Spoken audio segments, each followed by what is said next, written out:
क्या steel sector में जो ये लगातार रैली चल रही दोस्तों, ये आप कह सकते हैं ये एक फेक रैली है या एक बबल क्रिएट किया जा रहा है।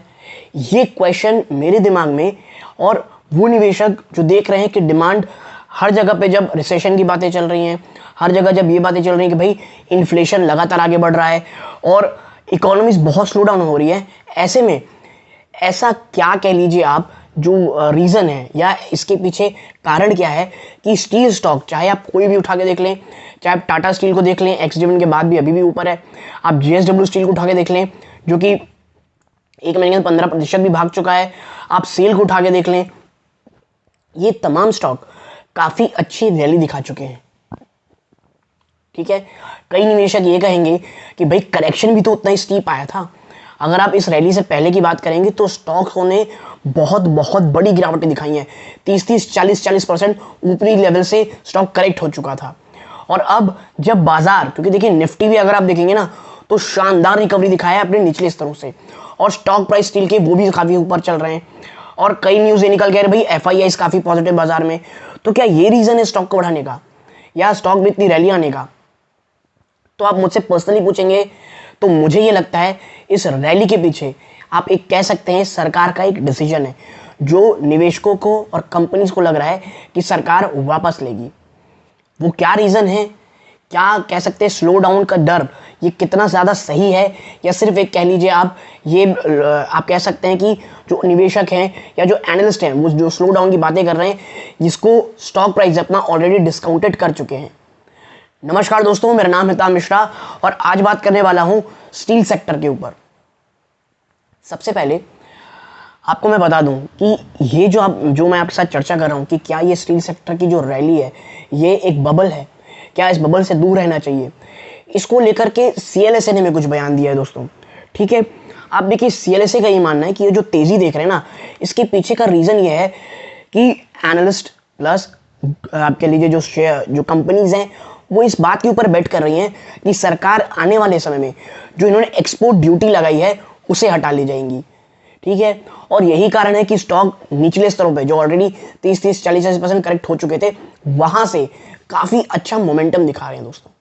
ठीक है, और कह सकते हैं आप उनका रीजन ये है कि एक्सपोर्ट ड्यूटी जो सरकार लगा रखी थी अपने स्टील के प्राइस को नीचे करने के लिए डोमेस्टिकली, वो अब हटा लेगी। देखिए इसका रीजन भी कई हद तक अगर आप देखेंगे तो हो सकता है क्योंकि जब से एक्सपोर्ट ड्यूटी लगाई गई है भारतीय बाजारों में या भारत के जो मार्केट है वहां पे जो स्टील के प्राइसेस हैं वो 27% करेक्ट हो चुके हैं दोस्तों। ठीक है, यानी 27% जो प्राइस है वो गिर चुके हैं। और इस बात को लेकर के जेएसडब्ल्यू स्टील के जो एमडी साहब है उन्होंने भी कहा है कि भाई अब कोई जरूरत दिखाई नहीं देती, क्योंकि आप देखिए जब सरकार ने ये ड्यूटी लगाई थी स्टील के प्राइसेस बहुत ज़्यादा ऊपर चले गए थे, प्लस जो कह लीजिए जो भी स्टील प्रोड्यूस किया जाता था वो बाहर भेज दिया जाता था क्योंकि चाइना वो प्रोड्यूस नहीं कर पा रहा, क्योंकि आप समझिए चाइना सबसे बड़ा मैन्युफैक्चरर है स्टील का, और आप कैसे जो भी टोटल प्रोडक्शन होता है उसका 57% पूरा चाइना पे करता है, तो चाइना मैन्युफैक्चर करता है। तो वहां स्लो डाउन हुआ, तो वहां के कारण जो ग्लोबली जो डिमांड में कह लिया सप्लाई में कमी आई उसे भरा किसने? भारतीय इंडस्ट्रीज ने। और जब उन्होंने अपना स्टील बाहर भेजना शुरू कर दिया, प्रॉब्लम कहां आई दोस्तों? प्रॉब्लम आई डोमेस्टिक प्राइसेस को, यहां पे प्राइस बहुत ज्यादा हाइक हो गई। बट अब कंपनीज ये कह रही है भाई ऐसा नहीं हो सकता, अब जरूरत नहीं उस चीजों की, ऑलरेडी प्राइस नीचे आ चुके हैं, हर जगह से स्लो डाउन की बातें चल रही हैं, चाहे डिमांड डोमेस्टिकली हो या इंटरनेशनली हो, दोनों ही जगह पे आप कह सकते हैं डिमांड में कमी आ सकती है। ठीक है, डिमांड में कमी आ रही है। और इतना ही नहीं दोस्तों, अगर मैं बात करूं इन कंपनीज, चाहे पूरी स्टील इंडस्ट्री की बात करें, तो एक अनुमान के अनुसार दोस्तों सभी कंपनीज के पास अभी भी इतनी ज्यादा इन्वेंट्रीज हैं ऑलरेडी। अगर बात करूं मैं आपको अगर बात करें नंबर्स की, तो जो कंपनीज है दोस्तों अभी उनके पास आप मान करेंगे 3 मिलियन टन्स का ऑलरेडी इन्वेंट्री है इनके पास, यानी 3 मिलियन टन तो इन्वेंट्रीज रखी हुई है अभी। और चाइना का हाल तो आपको पता ही है, जिस तरह वहां के जीडीपी नंबर, ग्रोथ के नंबर्स आ रहे हैं बहुत डराने वाले हैं, और वो इतने डराने वाले हैं दोस्तों कि जहां पूरे विश्व के सेंट्रल बैंक्स इंटरेस्ट रेट बढ़ा रहे हैं, एकलौता चाइना है जो घटा रहा है दोस्तों। स्टिमुलस पैकेजेस की बातें चल रही हैं चाइना में, और चाइना में अगर कमी आएगी प्रोडक्शन की स्टील के जो के लिए खपत की, तो ये बिल्कुल भी अच्छी न्यूज़ नहीं है स्टील इंडस्ट्रीज के लिए। और आपको पता होगा एवरग्रांडे जो आपके लिए रियल एस्टेट को लेकर के था, जो रियल एस्टेट बिजनेस में था, वो जब से गिरा है एक बड़ी ही डरावनी स्थिति बनी हुई है। वहाँ पे निवेशक ये समझ रहे हैं कि चीज़ें ठीक नहीं हैं, और ये चीज़ तो स्टील इंडस्ट्री जो भारत की है उनके लिए बिल्कुल भी सही नहीं है। उनके पास लोकली, और आप देखिए अभी जो चल रहा है सीजन, इस समय थोड़ा सा डिमांड में कमी रहती है स्टील में। क्यों? क्योंकि कंस्ट्रक्शन चीज़ें, तमाम अन्य चीज़ें बंद होती है मानसून के कारण। और आप देखिए अभी ऑलरेडी इनके पास इतनी इन्वेंट्रीज हैं, तो जब ये सब दिख नहीं रहा है तो सिर्फ एक ही रीज़न अगर होगा कि भाई सरकार एक्सपोर्ट ड्यूटी हटा देगी, तो मुझे लगता है सिर्फ एक रीज़न के कारण इसमें निवेश करना सही नहीं होगा दोस्तों।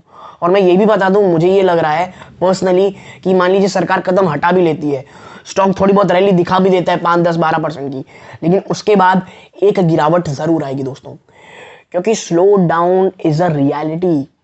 आप समझ लीजिए कितनी ज़्यादा स्लो डाउन की प्रॉब्लम्स हो रही हैं, प्लस हीट वेव ने यूरोप की हालत ख़राब कर रखी है। सूखे के मामले में इंग्लैंड में तो हालत बद से बदतर होती चली जा रही है दोस्तों। ऊपर से एनर्जी क्राइसिस अलग से सर पे बैठे हुए हैं वहाँ पे। और भारत में ये जो सीजन रहता है, इस समय कंस्ट्रक्शन वैसे भी कम रहता है, यानी कि जो ये क्वार्टर, सितंबर क्वार्टर में रिजल्ट आएंगे, शायद ये कह लीजिए उतने ज़्यादा अच्छे ना हो। और यदि स्टॉक के प्राइसेस बहुत ज़्यादा ऊपर होंगे ऑलरेडी, तो उसके बाद आपको एक स्टिफ गिरावट की आप कह लीजिए इस पे स्टॉक प्राइसेस में देखने को मिल सकती है। और शॉर्ट टू मीडियम टर्म अगर मैं बात करूं तो स्टील सेक्टर में कुछ प्रॉब्लम्स अभी रहेंगी दोस्तों।